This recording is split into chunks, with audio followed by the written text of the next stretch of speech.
शरद पवार या ना त्या कारणानं हा माणूस महाराष्ट्राच्या राजकारणात केंद्रस्थानी येतो. गेली अनेक दशकं महाराष्ट्राचं राजकारण या व्यक्तीच्याच भोवती फिरत आहे.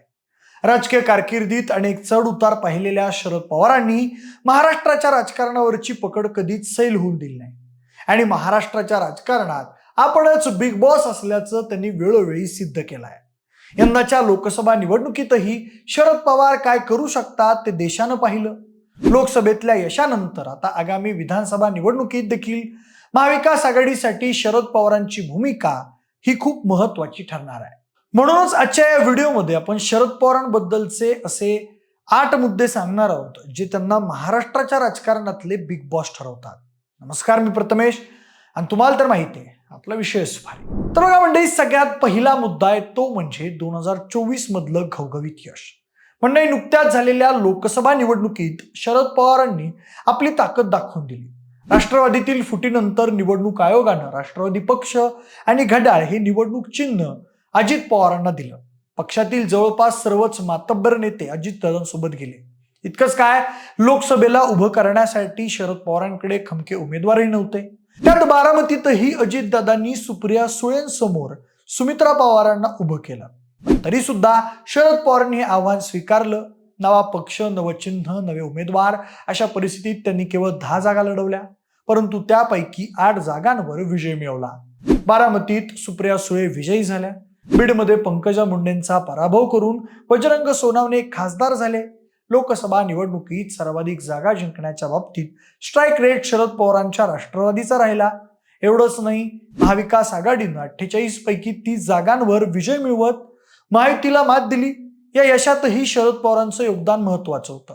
या निकालानं महाराष्ट्राच्या राजकारणात शरद पवारच बॉस असल्याचं सिद्ध केलं. दुसरा मुद्दा म्हणजे शरद पवारांनी देवेंद्र फडणवीस यांच्यासारख्या नेत्याचं आव्हान पेललं. तर बघा मंडळी, गेल्या काही वर्षांमध्ये महाराष्ट्राच्या राजकारणात शरद पवार विरुद्ध देवेंद्र फडणवीस असा सामना चांगलाच रंगला आहे. यामध्ये कधी फडणवीस तर कधी पवारांनी बाजी मारल्याचं दिसून येतं. 2014ला फडणवीस मुख्यमंत्री झाले. त्यानंतरच्या काळात फडणवीसांनी शरद पवारांचे अनेक आमदार तसेच बडे नेते फोडले.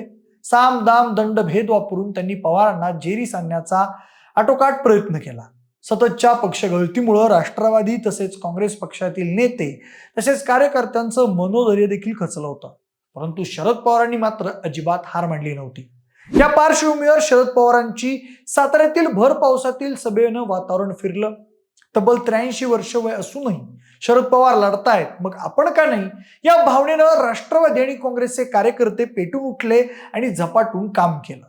जिथे या दोन्ही पक्षांना मिळून 25 ते 30 जागा जिंकता येतील का नाही अशी परिस्थिती असताना या पक्षांनी 98 जागा मिळवल्या. तत्कालीन भाजप आणि फडणवीसांची ताकद पाहता पवारांचंही मोठं यश होतं. विशेष म्हणजे 2019च्या निवडणुकीत भाजपची शिवसेनेसोबत युती होती, परंतु जास्तीत जास्त जागा जिंकून भाजपला बहुमताजवळ पोहोचण्याचा फडणवीसांचा प्रयत्न होता. परंतु फडणवीसांचे हे मनसुबे पवारांमुळे धुळीस मिळाले. 2014 साली भाजपला 122 जागा होत्या, त्यात घट होऊन 2019 साली ही संख्या 105 वर आली. तर राष्ट्रवादीच्या जागा 41 वरून 54 झाल्या. यानंतरच्या काळात मुख्यमंत्री पदावरून शिवसेना भाजपात दरी निर्माण झाली. यात सुमारास अजितदादांना सोबत घेऊन फडणवीसांनी पहाटेचा शपथविधी केला आणि सरकार स्थापन केलं. परंतु शरद पवारांनी अजितदादा आणि त्यांच्या समेत गेलेल्या सर्व आमदारांना परत आणलं आणि 72 तासात फडणवीसांचं सरकार पडलं. पुढे महाराष्ट्रात पवारांच्या पुढाकारानं राष्ट्रवादी, शिवसेना, काँग्रेसचं महाविकास आघाडी सरकार स्थापन झालं. पवारांनी फडणवीसांवर मात केली. परंतु काही काळांनी फडणवीसांनी एकनाथ शिंदेच्या नेतृत्वाखाली शिवसेनेचा एक गट फोडून महाविकास आघाडी सरकार पाडलं. परंतु असं असलं तरी 2019च्या निवडणुकीपूर्वी मी पुन्हा येईन म्हणणाऱ्या फडणवीसांना अजून तरी मुख्यमंत्री होता आलं नाही, हेही तितकंच सत्य आहे. गतवर्षी फडणवीसांनी राष्ट्रवादीही फोडली. अजित पवारांसह अनेक आमदार महायुती सरकारमध्ये सामील झाले. निवडणूक आयोगानं राष्ट्रवादी पक्ष अजितदादांना दिला. शरद पवारांना नवा पक्ष, नव्या पक्षचिन्हासह निवडणुकीला सामोरं जावं लागलं. शरद पवार आणि उद्धव ठाकरेंनी महाराष्ट्र पिंजून काढला आणि महाविकास आघाडीनं 48 पैकी 30 जागा जिंकल्या. भाजपला 27 जागा लढवून केवळ 9 जागा जिंकता आल्या. परंतु त्याच वेळी पवारांनी केवळ 10 जागा लढवून 8 जागा जिंकल्या. महाविकास आघाडीनं निवडणुकीत बाजी मारली. पवारांनी फडणवीसांना पुन्हा एकदा शह दिला आता आगामी विधानसभेतही फडणवीस विरुद्ध शरद पवार या सामन्यात कोण बाजी मारणार हे पाहावं लागणार आहे. तिसरा मुद्दा म्हणजे शरद पवारांकडे पंतप्रधान मोदी आणि अमित शहांना अंगावर घेणे इतपत असणारी ताकद. म्हणजे पंतप्रधान नरेंद्र मोदी आणि अमित शहांनी शरद पवारांना घेरण्याचा अनेकदा प्रयत्न केला, पण शरद पवारांनी त्यांना नेहमीच चकवलं. काही काळापूर्वी शरद पवारांना ईडीची नोटीस आली होती. इकडे ईडीचं नाव ऐकताच राज्यातील अनेक नेत्यांच्या अंगावर काटा यायचा. या परिस्थितीत शरद पवार स्वतः ईडी कार्यालयात दाखल झाले. त्यांच्या या कृतीनं देशातील सर्व प्रसिद्धी माध्यमांचं लक्ष वेधलं. याशिवाय नुकत्याच झालेल्या लोकसभा निवडणुकीत पंतप्रधान नरेंद्र मोदींनी महाराष्ट्रात तब्बल 23 सभा घेतल्या, परंतु त्यापैकी तब्बल 18 उमेदवार पराभूत झाले, तर फक्त 5 उमेदवार विजयी झाले. त्यावरूनही पवारांनी मोदींना डिवचलं. विधानसभा निवडणुकीच्या वेळी पंतप्रधानांनी महाराष्ट्रात जास्तीत जास्त सभा घ्याव्यात, म्हणजे आमचे जास्तीत जास्त उमेदवार निवडून येतील असं पवारांनी म्हटलं. याशिवाय केंद्रीय गृहमंत्री अमित शहांनी देखील अनेकदा शरद पवारांना लक्ष करण्याचा प्रयत्न केला.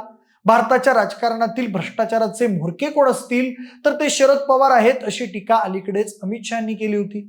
त्यावर सर्वोच्च न्यायालयानं तडीपार केलेला माणूस आज देशाचा गृहमंत्री आहे असं प्रत्युत्तर शरद पवार यांनी दिलं. शरद पवारांच्या या विधानानंतर राज्यातील अनेक भाजप नेत्यांनी पुन्हा एकदा शरद पवारांच्यावर लक्ष केलं. अमित शहांवर टीका करणं म्हणजे सूर्याला दिवा दाखवण्यासारखं आहे असं भाजप प्रदेशाध्यक्ष चंद्रशेखर बावनकुळे म्हणाले. त्यावर प्रतिक्रिया देताना पवार म्हणाले की तो दिवा आम्ही महाराष्ट्राच्या जेलमध्ये पाहिला आहे. अशा पद्धतीने शरद पवारांनी भाजपच्या केंद्रीय नेतृत्वाला थेट आव्हान दिलंय. आगामी विधानसभा निवडणुकीच्या पार्श्वभूमीवर शरद पवार विरुद्ध भाजप श्रेष्ठी यांच्यात पुन्हा सामना रंगणार आहे. यात कोण बाजी मारतं हे पाहणं औत्सुक्याचं ठरणार आहे. यानंतर चौथा मुद्दा आहे तो म्हणजे सध्याच्या घडीला राष्ट्रवादी शरद पवार गटात वाढत असलेलं इनकमिंग. म्हणजे गेल्या 10 वर्षात भाजपमध्ये प्रवेश करण्यासाठी अनेकांच्या रांगा लागल्या होत्या, परंतु लोकसभा निकालानंतर राज्यातलं चित्र बदललं. अनेक नेते भाजपमधून तसेच महायुतीमधून बाहेर पडत आहेत. शिवसेना, ठाकरे गट तसेच राष्ट्रवादी पवार गटात मोठं इनकमिंग सुरू आहे.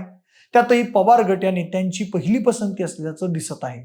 काही नेत्यांनी यापूर्वीच राष्ट्रवादी शरद पवार गटात प्रवेश केलाय, तर समरजित घाटगे, मदनदादा भोसले, हर्षवर्धन पाटील, शिवाजीराव कर्डिले, किसनराव कथोरे, बबनराव पाचपुते, संजय सावकारे, मधुकरराव पिचड असे अनेक दिग्गज नेते सध्या विधानसभा निवडणुकीपूर्वी भाजपमधून राष्ट्रवादी शरद पवार गटात जाऊ शकतात अशी चर्चा आहे.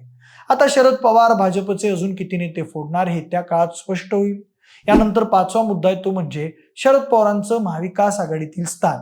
म्हणजे शरद पवार हे महाविकास आघाडीतील सर्वोच्च ज्येष्ठ नेते आहेत. महाविकास आघाडीचे ते एका अर्थानं शिल्पकारच आहेत. महाविकास आघाडी सरकार स्थापन करण्यासाठी उद्धव ठाकरेंशी संवाद साधण्यापासून ते दिल्लीतील काँग्रेस पक्षश्रेष्ठींची चर्चा करण्यापर्यंत सर्व गोष्टी शरद पवारांनीच हाताळल्या. एवढंच नव्हे तर उद्धव ठाकरेंना मुख्यमंत्री करण्यातही शरद पवारांची भूमिका महत्वाची होती. त्यामुळे शरद पवारांचा शब्द महाविकास आघाडीत बऱ्यापैकी अंतिम मानला जातो. यंदा भाजपनं 400 पारचा नारा दिला होता. महाराष्ट्रातील 48 पैकी कमीत कमी 42 जागा महायुती जिंकेल असा विश्वास भाजप नेत्यांकडून व्यक्त केला जात असताना शरद पवारांनी माध्यमांशी बोलताना महाविकास आघाडी महाराष्ट्रात 30 ते 35 जागा जिंकेल असं सांगितलं. तत्कालीन सर्वे तसेच ओपिनियन पोल पाहता पवारांच्या भाकिताची अनेकांनी थट्टा उडवली, परंतु निकाल समोर आल्यानंतर महाविकास आघाडीनं 30 जागा जिंकल्याचं स्पष्ट झालं. शरद पवार पुन्हा एकदा सत्ताधाऱ्यांना वरचढ ठरले. आता विधानसभेत हेच यश कायम टिकवून महाराष्ट्रातील आपलं महत्त्व सिद्ध करण्याचा प्रयत्न पवारांकडून केला जाईल हे निश्चित. 6वा मुद्दा म्हणजे शरद पवारांचं केंद्रातलं स्थान. म्हणजे गेली अनेक दशकं केंद्रात महाराष्ट्राचं प्रतिनिधित्व केलेला चेहरा म्हणजे शरद पवार. देशाचे संरक्षण मंत्री आणि कृषी मंत्रीपद तसेच राज्याचे 4 वेळा मुख्यमंत्रीपद भूषवलेल्या शरद पवारांचं देशाच्या राजकारणात मोठं वजन आहे. राजकीय मित्र असो वा विरोधक, शरद पवार नेहमीच त्यांच्याशी संवाद कायम राखतात. चर्चेतून कठीण प्रश्नांची उत्तरं सोडवता येऊ शकतात अशी त्यांची धारणा असते.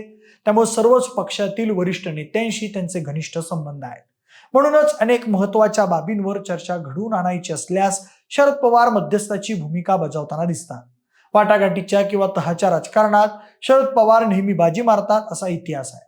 या सर्व गुणांमुळे शरद पवारांना पंतप्रधान पदाचे दावेदार देखील मानलं जायचं.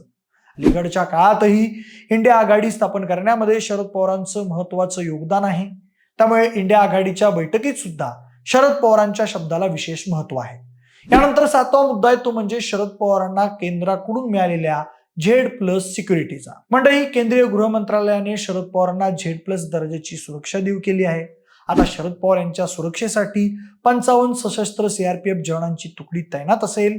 आगामी विधानसभा निवडणूक आणि शरद पवारांना मिळालेल्या धमकीच्या पार्श्वभूमीवर ही सुरक्षा पुरवल्याचं सांगितलं जात असलं तरी शरद पवार यांनी या सुरक्षेवरच शंका उपस्थित केली आहे. मला कशासाठी सुरक्षा पुरवली हे माहीत नाही.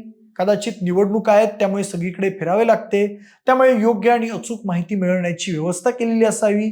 नक्की काय हे सांगू शकत नाही, पण गृह विभागाचे संबंधित अधिकारी यांच्याशी मी संवाद साधणार आहे. त्यानंतर काय निर्णय घ्यायचा हे ठरवणार आहे, असं शरद पवार म्हणाले. एकंदरीतच विधानसभा निवडणुकीच्या पार्श्वभूमीवर शरद पवारांच्या हालचालींवर नजर ठेवण्यासाठी त्यांना Z+ सिक्युरिटी दिली गेली असावी असा शरद पवारांच्या बोलण्याचा रोख होता. ही शंका खरी मांडल्यास पवार राज्यातील किती महत्वाचे नेते आहेत हे स्पष्ट होतं. यानंतर पुढचा मुद्दा आहे तो म्हणजे शरद पवार यांचं स्वतःला कायम केंद्रस्थानी ठेवून स्वतःभोवती सगळं राजकारण फिरवण्याचं कसं. मंडळी, बऱ्याच मतदारसंघात शरद पवार आणि फडणवीस यांची सेटलमेंट असल्याचं बोललं जातं. म्हणजे जिथे फडणवीस उभे आहेत किंवा त्यांच्या प्रभावाखालचे जे मतदारसंघ आहेत तिथे शरद पवार जात नाहीत आणि शरद पवारांच्या बारामतीत किंवा त्यांचा उमेदवार असलेल्या अनेक मतदारसंघात फडणवीसांचा काय खास असा उपद्रव नाही. त्यामुळे राजकीय तज्ज्ञांकडून शरद पवार आणि फडणवीस यांची बऱ्याच मतदारसंघात सेटलमेंट असल्याचं बोललं जातं. या सगळ्यात अजित पवार देखील पवारांना भेटल्याच्या बातम्या समोर येतात. इतकंच काय तर अजित पवारांना सोडणारे नेते देखील हे शरद पवार गटातच येतात. त्यामुळे पडद्यामागून अजित पवार प्लस शरद पवार अशी देखील युती आहे की काय असं बोललं जातं. असं असेल तर मग पडद्यामागून शरद पवार आपला विरोध शमवतायत की काय अशी शंका येते. या सगळ्यात महाविकास आघाडीत सुद्धा शरद पवार केंद्रस्थानी आहेत. एकूणच काय, शरद पवार हे सर्वांशी संवाद ठेवून आहेत. त्याचबरोबर असा संवाद ठेवून आपल्या जागा सेव्ह करून स्वतःला केंद्रस्थानी ते ठेवतायत अशी शक्यता राजकीय तज्ज्ञ व्यक्त करतायत. तर बघा, हे असे काही मुद्दे आहेत जे शरद पवार यांना महाराष्ट्राच्या राजकारणातील बॉस बनवतात. बाकी शरद पवार यांच्या कारकिर्दीबाबत तुम्हाला काय वाटतं? येणाऱ्या निवडणुकीत शरद पवार सत्ताधाऱ्यांना वरचढ ठरणार का? तुमची मतं आम्हाला कमेंटद्वारे नक्की सांगा. आणि असेच आणखीन माहितीपर व्हिडिओज पाहण्यासाठी विशेष भरीच्या आपल्या YouTube चॅनलला देखील सबस्क्राईब करायला विसरू नका. धन्यवाद.